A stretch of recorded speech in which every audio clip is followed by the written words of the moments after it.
अस्सलाम वालेकुम dear students, class 9 का केमिस्ट्री का आज हमें चैप्टर नंबर 5 करना है, lecture 6 density of liquids. Liquid की हम प्रॉपर्टीज पढ़ रहे थे। हमने evaporation, vapour pressure, melting point, freezing point और बॉइलिंग पॉइंट को और डिफ्यूजन को डिस्कस किया था। आज हम उसकी लास्ट प्रॉपर्टी पढ़ने जा रहे हैं, डेंसिटी, कि लिक्विड कितने डेंस हैं, कितने गाढ़े हैं। आपने हमेशा याद रखना है कि कोई भी जो सब्सटेंस जिसके मॉलिक्यूल्स करीब करीब हैं, क्लोजली पैक्ड हैं, वो ज्यादा डेंस होगा। क्यों डेंस होंगे? क्योंकि उनको कंप्रेस करना मुश्किल होगा। डेंस चीज को जैसे कंप्रेस करना मुश्किल होता है क्योंकि उसके मॉलिक्यूल्स क्लोजली पैक्ड होते हैं। तो डेंसिटी क्या है? मैस पर यूनिट वॉल्यूम। मैस पर यूनिट वॉल्यूम, कि कितना मैस है और उससे कितना वॉल्यूम घिरा हुआ है। जैसे कि यहाँ पे मैंने सॉलिड, लिक्विड और गैस को जो है वो ड्रॉ किया है, उनके मॉलिक्यूल्स को डेंसिटी के बारे में समझाने के लिए। जैसे हम देख रहे हैं कि सॉलिड में भी मैंने 6 मॉलिक्यूल्स लिए हैं, लिक्विड में भी 6 मॉलिक्यूल्स हैं और गैस में भी 6 मॉलिक्यूल्स हैं। लेकिन जो सॉलिड है इसमें ये जो मॉलिक्यूल्स हैं ये क्लोजली पैक्ड हैं। इनके दरमियान में स्पेसिस, इंटरमॉलिक्यूलर स्पेसिस नहीं है, नेग्लिजिबल है, नेग्लिजिबल भी नहीं बल्कि है ही नहीं। और इंटरमॉलिक्यूलर जो फोर्सेस हैं वो बहुत ज्यादा स्ट्रॉन्ग है, जिनकी वजह से मॉलिक्यूल्स ने स्ट्रॉन्गली एक दूसरे को अट्रैक्ट किया हुआ है और वो क्लोजली पैक्ड है। एज ए रिजल्ट जो ये मॉलिक्यूल्स हैं ये जस्ट इतना सा वॉल्यूम ऑक्यूपाई कर रहे हैं, इतनी सी स्पेस ऑक्यूपाई कर रहे हैं। उसके कंपैरिजन में अगर हम लिक्विड देखें तो लिक्विड में जो मॉलिक्यूल्स हैं उनमें intermolecular spaces as compare to solid ज्यादा है, उनके दरमियान स्पेसिस ज्यादा है, फोर्सेस सॉलिड के मुकाबले में कम है, जिसकी वजह से ये मॉलिक्यूल जरा दूर दूर हैं। इस वजह से इन्होंने इतना वॉल्यूम ऑक्यूपाई किया है। तो इससे हमें क्या पता चला है कि जो सॉलिड है, सॉलिड के मॉलिक्यूल्स क्लोजली पैक्ड हैं, इनको कंप्रेस करना मुश्किल है। क्यों? क्योंकि अगर हम ऊपर वाली लेयर को कंप्रेस करेंगे तो उसके नीचे एक और लेयर एग्जिस्ट कर रही है जो कि क्लोजली पैक्ड है और वो कंप्रेस नहीं होगी, जिसकी वजह से सॉलिड डेंस है। फिर उनके मुकाबले में लिक्विड्स कम डेंस हैं और जो गैसेस हैं उनके जो मॉलिक्यूल्स हैं वो बहुत ज्यादा एक दूसरे से दूर हैं। They have very weakest intermolecular forces in between them, बल्कि वीकेस्ट भी नेग्लिजिबल इंटरमॉलिक्यूलर फोर्सेस होती हैं और इंटरमॉलिक्यूलर स्पेसिस बहुत ज्यादा हैं, जिनकी वजह से मॉलिक्यूल्स जो है वो बहुत ज्यादा दूर हैं एक दूसरे से और उन्होंने ज्यादा वॉल्यूम ऑक्यूपाई किया है। इससे हमें क्या पता चला है कि मॉलिक्यूल जो गैसेस हैं ये सबसे ज्यादा लेस डेंस हैं।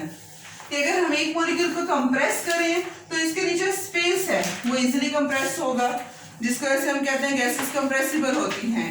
यही रीजन है इसकी, और ये लेस डेंस हैं। तो जो लिक्विड्स हैं, लिक्विड में इंटरमॉलिक्यूलर फोर्सेस स्ट्रॉन्ग है, इंटरमॉलिक्यूलर स्पेसेस नेग्लिजिबल हैं, जिनकी वजह से जो लिक्विड्स हैं they are denser than gases. और जो गैसेस हैं, लिक्विड्स हैं, इनका एज कंपेयर जो गैसेस, जैसे हम कहते हैं कि गैस की ना फिक्स्ड शेप है ना फिक्स्ड वॉल्यूम है, लेकिन जो लिक्विड्स हैं इनकी शेप तो फिक्स नहीं है कि आप इसको जिस पानी को कंटेनर में डालेंगे, ग्लास में डाल रहे हैं वो उसकी शेप ले लेगा, टब में डाल रहे हैं वो उसकी शेप को ऑक्यूपाई कर लेगा, लेकिन उसका जो वॉल्यूम है लिक्विड का वो फिक्स होता है। वॉल्यूम कैसे फिक्स है? इस वजह से क्योंकि जो लिक्विड है उनके दरमियान में जो फोर्सेस हैं वो स्ट्रॉन्ग है, जो स्पेसिस है वो नेग्लिजिबल हैं, बहुत कम हैं, मॉलिक्यूल्स करीब हैं, इतने दूर नहीं है, जिसकी वजह से मॉलिक्यूल्स का वॉल्यूम मूव नहीं करते, इतने ज्यादा दूर दूर नहीं जाते और अवेलेबल स्पेस को ऑक्यूपाई नहीं करते, जिनकी वजह से हम कहते हैं जो लिक्विड का वॉल्यूम है वो फिक्स है। उसके मुकाबले में जो गैसेस हैं उनके मॉलिक्यूल्स बहुत ज्यादा दूर हैं। अब दूर हैं तो फ्री हैं, वो ज्यादा फ्री हैं, इजीली मूव करेंगे और जितनी भी उनको स्पेस मिलेगी, कम स्पेस मिलेगी ज्यादा स्पेस मिलेगी, वो उसको घेर लेंगे और उनका वॉल्यूम फिक्स नहीं होगा।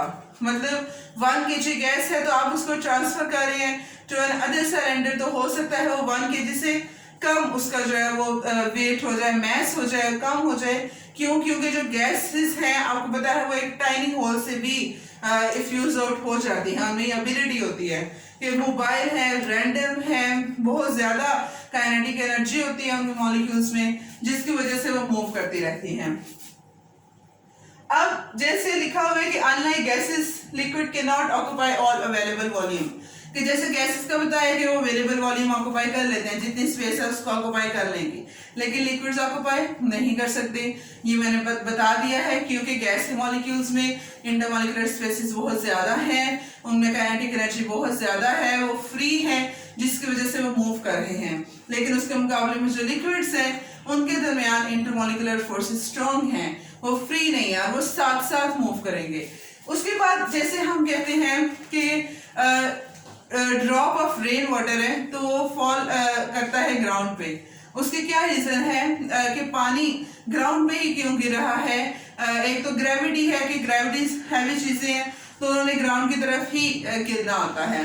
तो वाटर जो लिक्विड है उसकी डेंसिटी होती है 1.0 ग्राम पर क्यूबिक सेंटीमीटर, लेकिन वो हवा में है, हवा की डेंसिटी 0.001 ग्राम पर क्यूबिक सेंटीमीटर है। अब हवा जो है, एयर जो है वो लेस डेंस है, वाटर हैवी है, जिसकी वजह से जो रेन वाटर है वो नीचे की तरफ गिरता है, ग्राउंड की तरफ गिरता है और एयर ऊपर ही रहती है।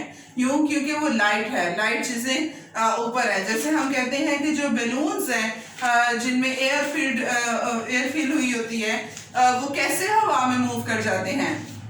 वो इस तरह से मूव करते हैं क्योंकि उनमें जो गैस फिल है वो गैस हवा से लाइटर है। जैसा कि आपने देखा बैलून्स में हाइड्रोजन गैस को वो फिल करते हैं, H2। अब H2 का अगर हम मॉलिक्यूलर मास देखें तो ये 2 है। अब हवा में ऑक्सीजन है, O2। ऑक्सीजन का हम मॉलिक्यूलर मास देखें 16 + 16 32 है। अब किसका मास ज्यादा है? ऑक्सीजन का, हवा का, और जो हाइड्रोजन है उसका मास कम है, जिसकी वजह से वो बैलून हवा में उड़ता है। अब एक जैसा कि ऑयल है, डेंस चीजें, लेस डेंस चीजें ऊपर की तरफ जो है वो तैरती हैं। जैसे ऑयल है, ऑयल को आप पानी में मिक्स करें, थोड़ी देर बाद देखेंगे तो जो ऑयल है उसकी लेयर ऊपर आ चुकी होगी। क्यों? क्योंकि जो ऑयल है वो लेस डेंस है एज कंपेयर टू वाटर।